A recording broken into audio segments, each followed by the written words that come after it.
Today, Jaden, I want to kick us off with the man, Bill Gates, one of the OG guys here. He is keeping himself relevant by blogging. Gotta love Bill Gates for discovering the blog. But this was from November 9th, and he was expressing his opinion on today's software, right? Which you always want to hear Bill Gates's opinion on software. But what he calls it is, first of all, in quotes, he says it's pretty dumb, but it will utterly change how we live our lives. Yeah, we know Bill Gates already, but this is kind of the interesting thing.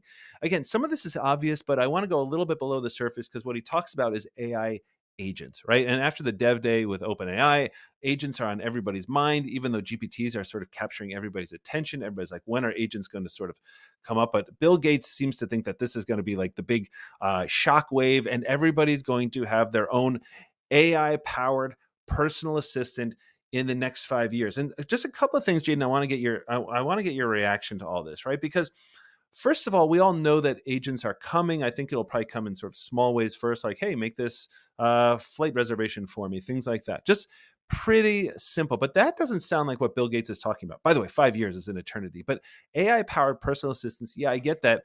So I want your take on that.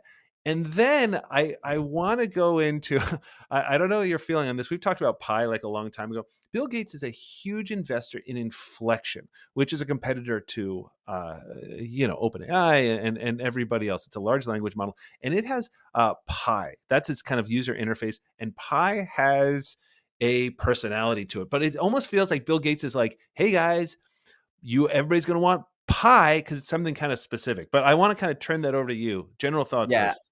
Yeah. Okay. So first off, no hate on Bill Gates for this in particular, but he's obviously just talking his hand when he says, because he's been essentially saying this. I've heard the same statement like 6 months ago from him, almost pretty much when Pi was starting to take off. He made the same statement, and then shortly after, people found out he invested heavily into uh, Inflections Pi. So for those that don't know, he got a slice of the pie, as it were.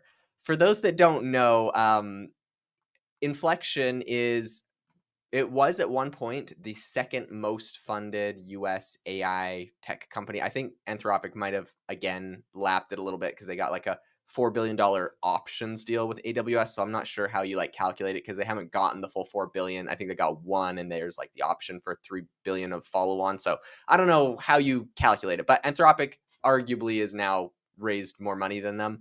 But in any case, Inflection's number 3. It's not far behind. And I mean, I actually have to give so Inflection, for those that don't know, is run by Mustafa Suleyman. He's one of the OG people on the Transformer paper that kind of kicked this whole thing off. So, they've got some of the top minds. And then, of course, Reid Hoffman is the other founder. He's the co-founder of LinkedIn. LinkedIn is owned by Microsoft. Bill Gates started Microsoft. There's all sorts of buddies at the country club investing in each other. And whatever. Nothing wrong with that. Reid Hoffman did a killer job with LinkedIn, I think. It's just, LinkedIn is an amazing thing. Sorry to go off tangent. It's just like the company that just, like, I remember seeing this when I was a kid, and it is the slow grow. They just hit 1 billion users on it, right? But it was just like, compared to Facebook and Instagram and Twitter and everything, I just feel like it's just like the slow growing. Okay, so whatever. That's another thing. I could talk to your ear off about LinkedIn, but yeah. Anyways, we got Reid Hoffman, Mustafa Suleyman, the running Inflection. I think it's fundamentally flawed. Can you fix it? Yeah. I think it has some issues though. And so when Bill Gates says everyone's going to have their own personal like agent, to me, it feels dystopian, assuming that Pi was that agent. But in like, as a concept, yeah, I think everyone will have an agent. You'll use AI. You have an OpenAI account. What's the difference? I don't know. What do you Yeah, think? this is the question, right? I've tried Pi. You've tried Pi too. I think one of the ways that you and I also early connected on was because I think it was Pi that was like the whole turtle egg Yeah. thing. Guys, we could go down a rabbit hole, but in very sort of the way Jaden and I first connected, this is relevant to the story, I promise. I was listening to Jaden's AI chat podcast, phenomenal podcast. Everybody check it out. It's the biggest one in the world on AI. And Jaden's like, guys, what the hell is going on here? Because I was just asking, basically, I won't tell the whole story, but like, if I should eat turtle eggs, and Pi is like, no, man, don't kill those baby turtles. And Jaden is like, yeah, but I'm about to starve to death. So I don't care. Baby turtles will have to live too. And Jaden's like, what's going on here? So I wrote to Jaden. I'm like, hey, I just tried this too. I couldn't even get Pi to concede that it would be okay to hurt a horse, like with a tranquilizer dart, like a tiny pinprick if the horse was dragging me behind it and I was about to die. And Jaden and I were just like bonding over the fact that we're like, how is this tool not prioritizing human life, right? So hopefully it's gotten better on that. But Pi has always sort of held this weird space where it's super personal, super like, hey, I'm here to talk about your feelings and all that kind of stuff. And I there must be a big lane for this. It feels kind of interfacey to me. Like I don't know what's going on behind the scenes where they feel like Pi is going to be different or going to give us agents earlier than something else. And this is where I'm just so curious as sort of where we're going to end up. Are these things going to take on wildly different personalities? And don't agents and GPTs already start taking that on? Like, I mean, like what, Jaden, to you know the space super well. Like what to you is going to be the differentiator? Is it going to be the interface? Is it going to be like how much data it's trained on? Is it going to be like these tools are all very similar, but right now it feels like Pi is selling itself on something that soon will go away because all of these tools can do essentially that, be like your best friend. AKA AI is going to get commoditized. Yeah. Like essentially they'll all do the same thing. And everyone's trying to do their own flavor and differentiate themselves by being, hey, we're our own flavor. Grok is, it's kind of like facetious and naughty, and like Pi is super friendly and empathetic, and OpenAI is trying to like play to all sides and be like professional-ish, like, okay, so I kind of agree with you. My one thing with Pi, yeah, obviously it had its whole debacle where it said it would be better for the whole human race to die in a mass starvation event than to kill some turtle eggs. So that was a little concerning for me. Maybe they fix that. I don't know. I think it brings up a big thing that actually maybe in the commoditization argument I just made, maybe this is why that's less relevant or less valid. Whoever's running the AI model and training the AI model does have a lot of input to where it goes. And I, for one, if they fix Pi and it doesn't, and it actually starts prioritizing human life, fantastic. But if they never did that, like I would stay as far away as I could from that, because obviously I don't want a personal assistant that doesn't prioritize my life, right? But that being said, yeah, I think everyone will have an agent. My question is like, does everyone have one agent? Why doesn't everyone have 10 agents? Like maybe specific agents do specific things really well. And it's like, is Pi the best at doing everything in the world? Or is, Grok really good at like marketing, and OpenAI is really good at strategy, and Pi is really good at like HR. So in my company, I'm going to use different models for like different tasks or roles. So I don't know. Anyways, when Bill Gates says everyone's going to have their own personal assistant, it's just like, but why one? Because they're all different, and I don't trust some, and I trust others for some things. But like, there's just like so many different. Yeah, I find it hard to believe that everyone's going to get saddled down with one agent. Or it's like if you really thought about it, like it was your secretary, for example. Well, people go through different secretaries, or I don't know, people have like, they're in relationships, they date different people. So it's like maybe you get like sick of one agent and you move to another. It's going to be an interesting like concept, but it's like I fail to believe there's going to be one agent to win them all, and everyone's going to just like, that's my like agent that's like my AI secretary that I just use, and I'm never going to try another one.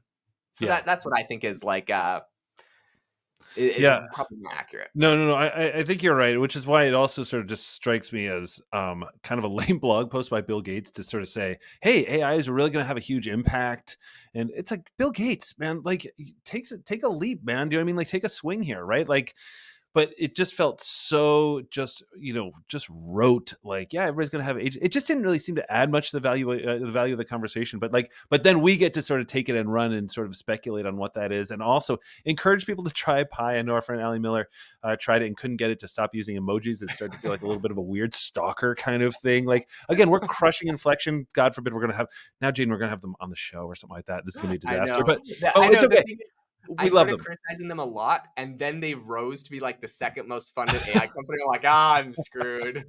This is the thing. Everybody has their problems. Inflection, we'd love to have you on. We'd love to talk to you, sort of like understand this better. Pi is phenomenal, blah, blah, blah. Now I'm just going to become a corporate shill, like whoever will sort of like come on our episode. But anyway, so I think it's just going to be it's a model to watch no matter what. You don't get $1.5 billion in funding from all these huge sort of people if you are not a very, very serious player. So like obviously Pi is great. I want to sort of see what they actually churn out. That will be really interesting. But then it kind of goes to our question, right? That we were just talking about. These are like the interfaces that we see.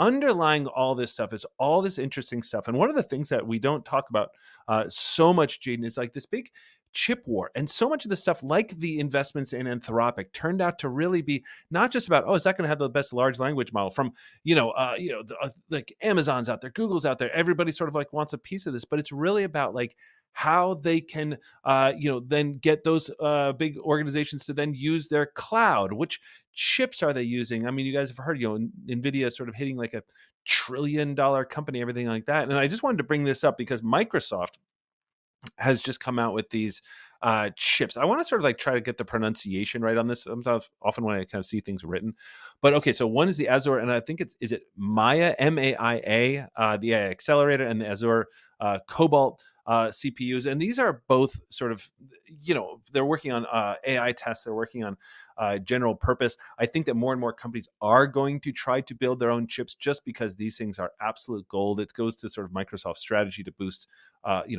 cloud server stack performance and everything like that. But the thing I was kind of interested in this, Jaden, is the competition with NVIDIA, because I've seen a few different things. And like one of the things I've seen the most is that it's actually not really competing with NVIDIA. NVIDIA is sort of, a workhorse type of chip, and this is really more focused on Microsoft's offerings and what you're doing in the cloud and stuff like that. But you have a lot more maybe experience around this stuff. I just kind of wanted to throw that over to you. And this story is all over the news. Like, what are the implications in your mind? Yeah, well, I haven't dove deep on the specifications of this chip, so I will say that, but I've looked at some other interesting things that might be relevant, that are pretty relevant. The first thing I want to say, though, in this whole space, from what I've seen this year, a lot of companies have announced chips. Google has announced chips, Meta has announced chips, Microsoft has announced chips, and it's obviously because NVIDIA is like run away with the industry. No one can touch them. AMD obviously is like trying to fight and keep up. And I don't know if you knew this, but like the person running AMD and the person running NVIDIA, they're cousins. So that's kind of funny. Yeah, it's like the Taiwanese like chip dynasty. It's crazy. Anyways, honestly, it's what's keeping Taiwan alive today. So I don't want anyone to beat NVIDIA. It's literally America's like, we will defend Taiwan until NVIDIA is no longer relevant. Taiwan Semiconductor Company, come to America. I'm like, God bless I don't Taiwan. know. If I was Taiwan, I'd say no one's allowed leaving. God bless Taiwan. God bless Taiwan. So anyways, side tangent. But the thing that I will say is it is incredibly, like, people underestimate this, expensive and difficult to scale up manufacturing of these chips. So when Google, Microsoft, Meta all announce, look at the announcement dates for when they say we're going to have these chips on the market. It's like next year or the year after. It's 2024. And when I say next year, I mean like Meta made some announcements early this year for, they said they'll have the chips ready by 2024. And a lot of people announcing are saying 2025. Like, you have to build the manufacturing facility. These aren't companies that have traditionally done chips. Like, they're getting into it because it's so expensive. They're probably paying so much money to NVIDIA. They're like, oh my God. It's like, usually you can use a contractor to do something, but when it's like, well, we just gave them like $300 billion. That's a lot of money. Like, or whatever. I don't know what the price they're paying NVIDIA, but NVIDIA is making a killing. So anyways, my thing is they're all announcing they're going to do different chips. And if it's true, like what you said, where Microsoft's chip is not really competing with NVIDIA, it's kind of being built on top. Good for them. That's smart. Anyone that's trying to compete directly with NVIDIA, like, God bless you, because that is not going to be that's not going to be easy. And just like to illustrate this point, a lot of companies, Google, I think, is one of them, that announced a chip they were coming out with that was supposed to compete with the H100, and which is NVIDIA's like premier chip. It's $40,000. There's like, wait lists to get this thing. Everybody wants it. It's what trains all the AI models. The H100, there's wait lists to get it. And NVIDIA, and so anyways, Google's like, next year we're going to have our competitor or a response to it, whatever. Okay, well, they just announced their H200, which their H200 is literally like twice as much memory capacity as the H100. And so it's just like, Yeah, it's like people try to catch up, but Nvidia is obviously a running company, and it's the same problem that Google's having fighting OpenAI. It's like every time they come up with uh, a new announcement that catches up with OpenAI, OpenAI is about to announce their next gen thing. So it's going to be the same problem. Like catching up with Nvidia is going to be very, very difficult in the Yeah, chip this space. is and you bring up a good point too, which is like everybody's trying to do their own chips. I think, companies like Apple kind of figured this out. And this goes way back into the Industrial Revolution, but like if you can control your own supply chain, you're in great shape. Do you know what I mean? Like, because like Mhm. you can make as many iPhones as you want, but if you're to the company that makes the screen or something like that, then you're going to make a killing until iPhone is finally like, well, what if something happens to that company or something like that? We can't have that happen. And so I think one of the relevant things for something like an AI applied, to kind of apply it essentially in our lives is just realizing that the fact that this is happening is really relevant only because it just guards against monopolies to a certain extent, right? So first of all, Nvidia, just as you say, like people can't even get them fast enough. Like this is why ChatGPT would like announce things a long time ago and they couldn't actually produce them because they didn't have enough chips. Inflection has tons of these chips. Nvidia is actually an investor in Inflection, and that probably makes a lot of sense too. But it can only be good that places like Microsoft are making their own chips because it means that they can sort of like be their own island. Now, does that mean that there's probably only going to be like 4 or 5 of these big companies? Yeah, probably. But like when you have like your Amazons and your Anthropics and your OpenAIs and your Googles and your Metas and your Microsofts, even just that, great. Do you know what I mean? Like what you don't want is like, Nvidia then to buy Google. You know what I mean? Like Yeah, I'm yeah, kind of yeah. exaggerating, but this is I think this is only good for competition and only good for us, the end user. No. Yeah, 100%. The more options, the better. So like, I support it all. Um, but I'm also like, good luck to anyone like trying to directly compete with Nvidia, for example. But yeah, I think this is a really exciting space. Everything's heating up here, so it's only competition is good. I hope to see more competition in models, in cloud providers, in chips, in everything. The more competition, the better. What I hate to see is, the big players consolidating. I think right now we're in the market, we're in the tons of new startups, tons of new things going out, and it's going to be like there at some point, assuming we hit like a ceiling on like there's some sort of just like technological like ceiling where we're having a hard time pushing past it. That's when we'll start seeing all of the companies start to consolidate just because of capitalism in the stock market. They need to like grow. They need to grow, and so we might see more consolidation. But right now is not the time for consolidation. So it's going to be very exciting where we see just like this insane spur of creativity and innovation and companies coming out. So it's an exciting part of the cycle to be in. Yeah, I agree. I agree, and I think it's just fun to watch all these things, which kind of are behind the scenes, and we want to bring these out on the podcast just so you sort of see them, because so much is just focused on sort of the big sexy thing, which is tends to be like the new GPTs or something like that. But behind the scenes, there's a lot of money being spent. Yeah, it's wild. Thank you so much to everyone for tuning in to the AI Applied podcast today. This has been a ton of fun. Make sure to rate us wherever you get your podcasts. Seriously, it means a lot to us. It helps us get the incredible guests that we get on. So it helps a ton, but I hope you all have a wonderful rest of your day.